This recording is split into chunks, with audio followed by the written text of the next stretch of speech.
ایک دفعہ کا ذکر ہے کہ ایک بادشاہ تھا جو کہ انتہائی سخت مزاج اور اصولوں کا پکا تھا۔ ایک دن بادشاہ کا بہترین گھوڑا استبل سے بھاگ گیا۔ بادشاہ نے سپاہیوں کو گھوڑا تلاشنے کا حکم دیا۔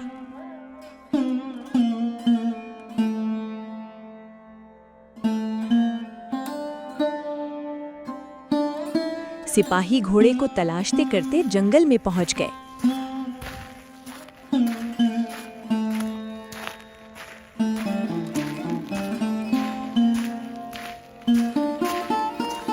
وہاں ایک شخص نماز ادا کر رہا تھا۔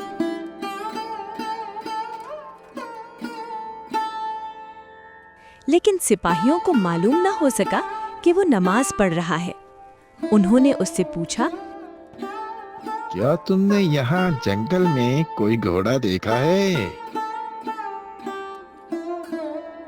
چونکہ وہ شخص نماز میں مشغول تھا، اس لیے اس شخص نے کوئی جواب نہ دیا۔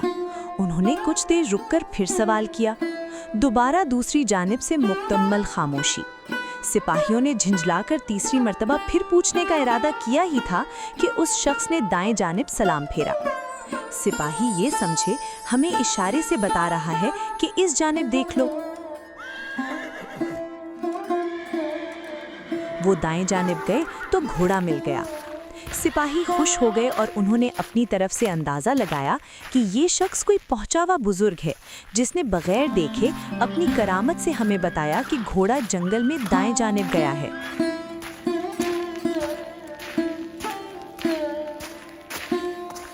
کچھ عرصہ مزید گزرا۔ بادشاہ کے سونے کے برتن محل سے چوری ہونا شروع ہو گئے۔ بادشاہ نے پھر سپاہیوں کی دوڑ لگوائی کہ برتن تلاش کر کے لائیں۔ اگر ناکامی ہوئی تو سخت سزا ملے گی۔ سپاہی پریشان تھے۔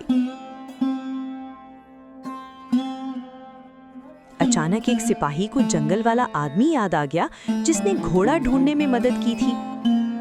اس نے بادشاہ کو اس شخص کے متعلق بتایا کہ وہ کوئی بہت بڑا ولی ہے۔ اس نے گھوڑے سے متعلق بھی ہماری رہنمائی کی تھی۔ اگر وہ چاہے تو آپ کے برتن بھی ڈھونڈ کر دے سکتا ہے۔ بادشاہ نے اسے پیش کرنے کا حکم دیا۔ سپاہی اسے دربار میں لے آئے۔ بادشاہ نے برتنوں کی چوری سے متعلق بتایا اور اسے حکم دیا، تم ہمارے چوری ہوئے برتنوں کے بارے میں بتاؤ کہ وہ کہاں ہیں اور کس نے چوری کیے ہیں۔ حضور، میں کوئی ولی یا غیب کا علم جاننے والا شخص نہیں ہوں۔ آپ کے سپاہیوں کو کوئی غلط فہمی ہوئی ہے۔ میں تو ایک عام سا آدمی ہوں۔ سپاہیوں نے اصرار کیا کہ نہیں جناب، یہ اپنی کرامات چھپا رہا ہے۔ اس نے جنگل میں ہماری مدد کی تھی۔ بادشاہ تو پھر بادشاہ ہوتا ہے۔ اس نے اسے وارننگ دے دی کہ اگر کل صبح تک تم نے برتنوں کی چوری سے متعلق نہ بتایا تو تمہارا سر قلم کر دیا جائے گا۔ وہ شخص بڑا پریشان ہوا۔ موت کے خوف سے رات کے وقت اس نے اللہ تعالیٰ سے مناجات شروع کر دی کہ یا اللہ، مجھ پر رحم فرما اور چور کو سامنے لے آ۔ چور اصل میں محل کا ایک ملازم تھا۔ اس نے سوچا کہ دیکھوں تو صحیح کہ جس ولی کے ذمے بادشاہ نے چور کو پکڑنے کا کام لگایا وہ کیا کر رہا ہے۔ یا اللہ، مجھ پہ رحم فرما اور چور کو سامنے لے آ۔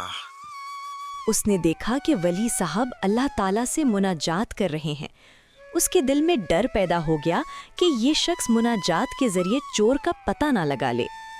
وہ فوراً جا کر مناجات کرتے شخص کے پاؤں میں گر گیا کہ محترم، آپ اللہ کے ولی ہیں، ولیوں کے دل نرم ہوتے ہیں، آپ میرے متعلق بادشاہ کو کچھ مت بتائیے گا، برتن میں نے ہی چوری کیے ہیں۔ اس غیبی مدد کے ملتے ہی ولی صاحب شیر ہو گئے اور چور کا کان پکڑ کر پوچھا کہ بتاؤ کہاں چھپائے ہیں برتن۔ چور نے بتایا کہ قبرستان میں بوڑھے درخت کے نیچے دفن کیے ہوئے ہیں۔ صبح ہوتے ہی بادشاہ نے ولی کو دربار میں طلب کیا اور برتنوں سے متعلق پوچھا۔ ولی صاحب نے بادشاہ کو بتا دیا کہ جناب، آپ کے برتن فلاں جگہ پر دفن ہیں۔ बादशाह ने सिपाही भेजे और वाकई कुछ देर के बाद सिपाही बर्तन तलाश करके ले आए। बादशाह ने खुश होकर इस शख्स को शाही वली का खिताब दे दिया और उसे कहा कि आज से तुम यही महल में रहोगे। शाही वली बड़ा परेशान हुआ कि अभी तो इत्तेफाकन ये मामला हल हो गया है, आगे जाकर लाजमी बादशाह को मालूम हो जाएगा कि मेरे पल्ले कुछ नहीं है। इसी परेशानी में दिन गुजरते रहे। फिर एक दिन बादशाह के यहाँ पड़ोसी मुल्क का बादशाह मेहमान हुआ और बादशाह ने उसके सामने अपने शाही वली का जिक्र किया और उसकी बड़ी तारीफें की। पड़ोसी मुल्क का बादशाह बड़ा मुतासिर हुआ और उससे मुलाकात की ख्वाहिश का इजहार किया।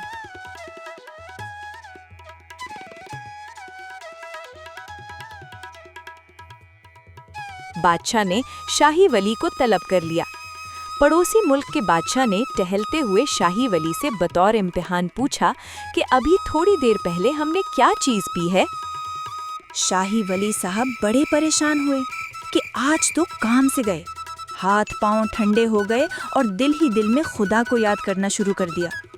पड़ोसी मुल्क के बादशाह साहब टहल रहे हैं और जवाब का इंतजार कर रहे हैं।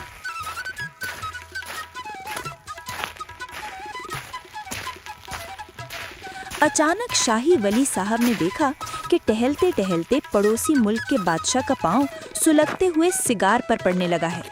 शाही वली ने जोर जोर से आवाज लगाई, हुजूर सिगार, हुजूर सिगार। वली साहब ने तो सिगार की आवाज इसलिए लगाई कि बादशाह का पांव सुलगते हुए सिगार पर आकर जल न जाए, और बादशाह ये समझा कि इसने मेरे सवाल का जवाब दिया है, क्योंकि कुछ देर पहले दोनों बादशाह बातें करते हुए सिगार से शुगल कर रहे थे। बादशाह ने खुश होकर वली साहब को गले लगाया और दाद दी। पड़ोसी मुल्क के बादशाह ने भी खुश होकर अपने गले का हार तोहफे के तौर पर शाही वली साहब को इनायत कर दिया। वली साहब इस जबरदस्त इत्तेफाक पर खुश भी और परेशान भी।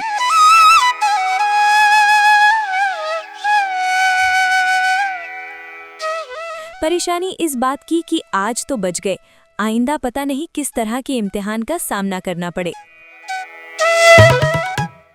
शाही वली साहब का एक एक दिन बड़ी परेशानी और डिप्रेशन में गुजरने लगा कि किसी भी वक्त बादशाह की तरफ से नई फरमाइश ना आ जाए।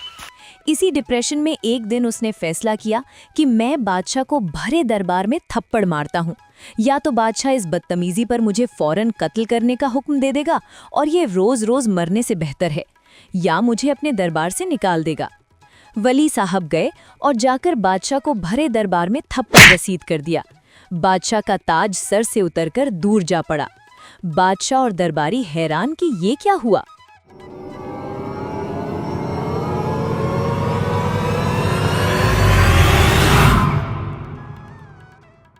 हैरानी के लम्हात गुजरे तो बादशाह ने सिपाहियों को हुक्म दिया, सिपाहियों, इस गुस्ताख को पकड़ो और इसका सर कलम कर दो। इतने में वजीर, जो बादशाह का ताज उठाने के लिए झुका हुआ था, कि चीखती हुई आवाज आई, बादशाह सलामत, आपके ताज के साथ सांप लिपटा है, सांप, सांप। बादशाह वजीर की तरफ मुतवज्जे हुआ तो देखा कि ताज में सांप लिपटा हुआ है। गुस्से की जगह खुशी ने ले ली। बादशाह समझा कि वली ने असल में मुझे थप्पड़ नहीं मारा, बल्कि ताज गिराने के लिए हाथ चलाया था, ताकि ताज में बैठा हुआ सांप मुझे नुकसान ना पहुंचाए। बादशाह ने खुश होकर वली साहब को इनाम इकराम से नवाजा, और वली साहब इस इत्तेफाक पर मजीद परेशान कि ये मेरे साथ क्या हो रहा है। मजीद कुछ अरसा गुजरा। ईद करीब आ गई। बादशाह ने सल्तनत में मुनादी करवा दी कि ईद की नमाज शाही वली साहब पढ़ाएंगे। एक बड़े मैदान में इंतजामात शुरू हो गए। शुरका को गर्मी से बचाने के लिए एक आर्जी छत मैदान पर दे दी गई। ईद का दिन आ पहुंचा। वली साहब ने मंसूबा बनाया कि नमाज के दौरान जब तमाम लोग सजदे में होंगे तो मैं भाग जाऊंगा। नमाज शुरू हो गई। वली साहब सजदे में गए, पीछे तमाम लोग भी सजदे में चले गए। वली साहब ने नमाज छोड़ी और भाग खड़े हुए।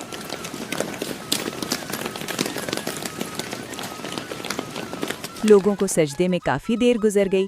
परेशानी लाहिक हो गई कि कहीं हजरत वली साहब इंतकाल तो नहीं कर गए। पहली सफ में से कुछ लोगों ने सर उठाकर देखा तो मुसल्ला इमामत खाली था और वली साहब दूर नंगे पांव भागते हुए दिखाई दिए। लोगों ने सोचा कि लाजमी इसमें कोई हिकमत है। उन्होंने भी नंगे पांव वली साहब के पीछे दौड़ लगा दी। वली साहब ने देखा कि लोग पीछे भागे आ रहे हैं। वली साहब ने भी रफ्तार बढ़ा दी।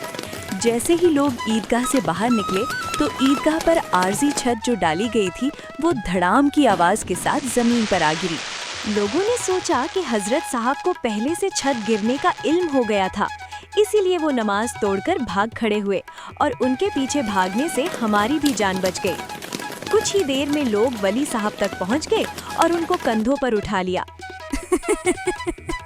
शाही वली साहब ने सोचा कि शायद मेरी किस्मत में शाही वली बनकर रहना लिखा हुआ है, तो इसीलिए उन्होंने किस्मत का लिखा समझकर उसे कबूल कर लिया और दोबारा इस ओहदे से भागने की कोशिश नहीं की।